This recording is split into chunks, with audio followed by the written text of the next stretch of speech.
ఉన్న 10 సంవత్సరాల్లో ఏం చేసినో తెలియదు కానీ నేను ఎమ్మెల్యేగా ఉన్నప్పుడు అసెంబ్లీ సాక్షి కూడా చెప్పిన కేటీఆర్ గారు మున్సిపల్ శాఖ మంత్రిని మా చండూరు చౌటుప్పల్ మున్సిపాలిటీ పరిస్థితి అధ్వానంగా ఉందని చెప్పి ఎన్నోసార్లు ప్రభుత్వం అడిగినా కానీ ఒక్క రూపాయి ఇవ్వలేదు. కానీ నా రాజీనామా తర్వాత మాత్రం హడావుడిగా 100 పడకల ఆసుపత్రి అన్నారు, మార్కెట్ అన్నారు, ఇంకేదో అన్నారు. కానీ దానికి తల లేదు, తోక లేదు, కరెక్ట్ ప్లానింగ్ లేదు.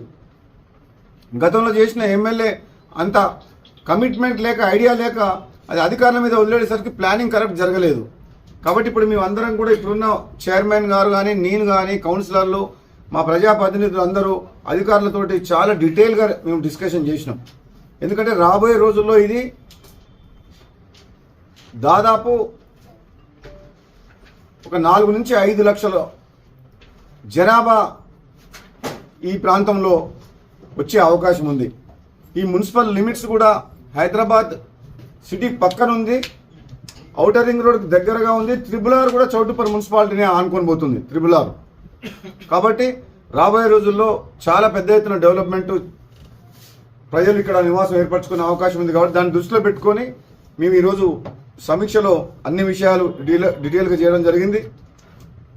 తప్పకుండా నేను ఇది ప్రభుత్వం దృష్టికి సంబంధిత మంత్రిత్వ శాఖలకు కూడా ఏమేం కావాలనో నేను రిప్రజెంట్ చేసి, శాసనసభ్యునిగా కాంగ్రెస్ పార్టీ ప్రభుత్వం ఉంది కాబట్టి ఈ ప్రాంతాన్ని అభివృద్ధి చేయడమే లక్ష్యంగా ఒక్క నిమిషం కూడా ఆలస్యం చేయకుండా ఎక్కడ కూడా కాంప్రమైజ్ కాకుండా అభివృద్ధి విషయంలో రాజీపడే ప్రసక్తే లేదు. రాజకీయాలకు అతీతంగా ఎవరు సూచనలు సలహాలు ఇచ్చినా సరే, ఏ పార్టీ అని కాదు, అన్ని పార్టీలను కలుపుకపోతూ అభివృద్ధి లక్ష్యంగా ముందుకు పోతామని చెప్పి కూడా తెలియజేస్తూ, ఈరోజు అధికారులు కూడా చాలామంది రాలేదు. యాక్చువల్గానైతే ఇంపార్టెంట్ సబ్జెక్టు డ్రింకింగ్ వాటర్కి సంబంధించిన ఏదైతే మెయిన్ సోర్స్ వాటర్ ఎక్కడి నుంచి అయితే రావాలనో ఆ గ్రిడ్ ఎగ్జిక్యూటివ్ ఇంజనీర్ కానీ, ఎస్సీలు కానీ రాలేదు. టౌన్లో మెయిన్ సమస్య ఉంది. గత పాలకులకు సిగ్గు శరం ఉండాలి. మిషన్ భగీరథ పైలాను కట్టింది చౌటుప్పల్లో. 50,000 కోట్ల రూపాయల అప్పులు తీసుకొచ్చి కాంట్రాక్టర్ల కోసం దోషిపెట్టిన మిషన్ భగీరథ ప్రాజెక్టుకు సంబంధించిన పైలాను గత ముఖ్యమంత్రి ఓపెన్ చేసింది చౌటుప్పల్లో. అదే చౌటుప్పల్లో ఈరోజు మంచినీళ్ళు లేవు. అంటే గతంలో చేసిన తప్పులు ఏ విధంగా ఉన్నాయో అర్థం చేసుకోండి. ఎంత వాటర్ కావాలి ఈ టౌన్కు, ఎక్కడి నుంచి తేవాలి, దానికి సపరేట్ పైప్ లైన్ ఉందా అనేది సోయి కూడా లేకుండా పనిచేసారు. ఇప్పుడు ఒక్కొక్కటి తీస్తే పాముల పుట్టలాగా ఈరోజు అన్నీ బయటపడుతున్నాయి. వాళ్ళు చేసిన తప్పులన్నీ కూడా హడావుడిగా లేఅవుట్లకు పర్మిషన్ ఇచ్చేసిండ్రు. ఇండస్ట్రీ ల్యాండ్స్ మొత్తం దోసుకున్నారు, ప్రైవేట్ వ్యక్తులకు ఇచ్చారు. మల్కాపురం ఇండస్ట్రియల్ ఏరియాలో ఉన్న ల్యాండ్స్ని ప్రైవేటు ఆనాటి రాజకీయ నాయకులు వాళ్ళ మీద రిసార్ట్స్, ఫంక్షన్ హాల్స్ కట్టుకుంటాను తీసుకున్నారు. ప్రభుత్వ భూములు ఆక్రమించుకుండ్రు, దొంగ లేఅవుట్లు చేసిండ్రు, మొత్తం నాశనం చేసిండ్రు. మూసి మొత్తం కలుషితం అయిపోయింది. మూసి ముందే హైదరాబాద్ నుంచి కలుషిత నీరుతో ప్రవహించేది.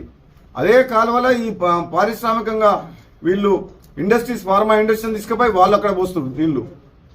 అందుకనే ఇప్పుడు మళ్ళీ చెప్తున్నా, ఈ ప్రాంత ప్రజల యొక్క ఆరోగ్యాన్ని దృష్టిలో పెట్టుకొని ఎక్కడ కూడా రాజీపడే ప్రసక్తే లేదు.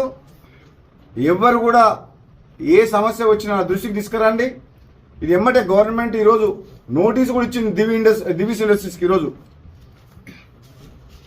వాళ్ళు భూ ఆక్రమణ గురించి, వాళ్ళు చేసే పొల్యూషన్ గురించి, వాళ్ళేదో ₹1 కోటి 10 కోట్లు డెవలప్మెంట్కి ఇస్తామని చెప్పి అంటున్నారు. మాకు అవసరం లేదు.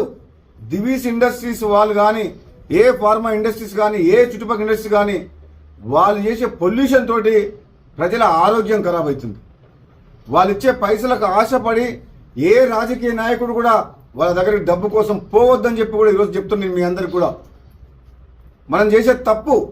సమస్య లేని ఇల్లు ఉండదు, పరిష్కారం లేని సమస్య ఉండదు. బంధాలు గొప్పవి, బాధలు చిన్నవి. మీ సమస్యని మేము పరిష్కరిస్తాం. రండి, మాట్లాడుకుందాం.